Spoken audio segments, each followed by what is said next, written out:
Some people say that this world is illusion. Everything about me is illusion. I'm an illusion. My wife is illusion. My children is illusion. There's not only one illusion, it's my dollars.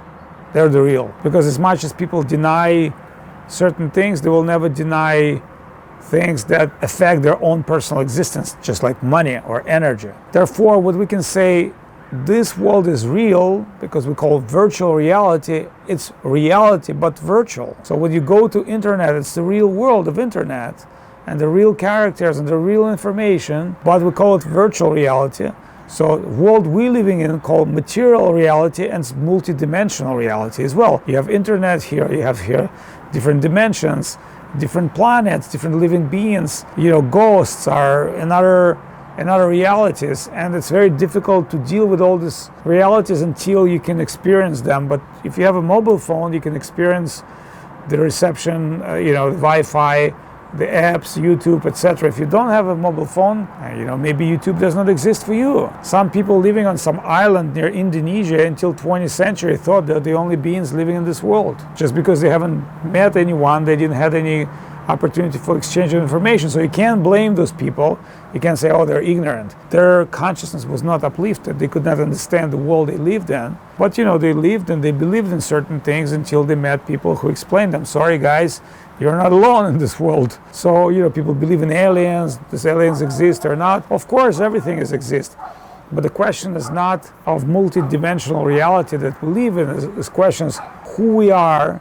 What is the person of my personal existence in this very life, which is quite short? I'm just reminding you, life is not a long thing. And the best case scenario nowadays, at least up to 100 years, you can make it, if you're lucky.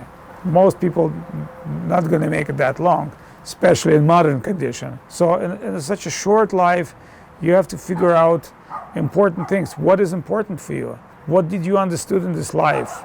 What is the purpose of life? Is everything you've done has a true purpose, or you've done this out of fear or instinct of survival, of our ego, prestige? Maybe you realize that most of your life was animal-like, struggling to your instinct and false expectations. So therefore, sages, they say, true life begins when somebody is awakening in their heart and realizing divinity of God and his own divinity and necessity of that connection. Necessity of connection with the source.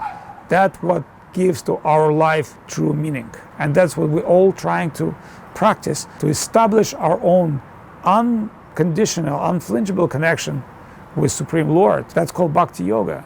Not some, bad Wi-Fi or bad reception zone, or maybe once in the morning, in the moment, you realize, oh, there's God, and the rest of it was just like normal daily ignorance. No, it's a daily life for the joy and beauty of spiritual reality.